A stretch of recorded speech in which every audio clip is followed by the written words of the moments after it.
बॉलीवुड के वो मशहूर गाने, वो सुरीली धुनें जिनको सुन के तुम झूम उठते हो, वो डांस जो होता है सिर्फ और सिर्फ दिल से। बिल्कुल वैसे ही कुछ मस्ती और नशा है असम के बिहू फोक डांस में,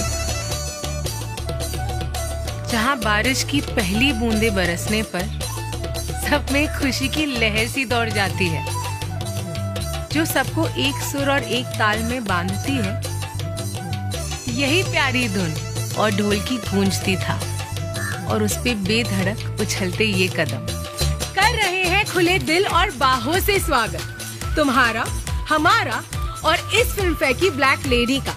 तो आओ मनाए फिल्म फेयर की एक शानदार शाम इन ऑसम आसाम।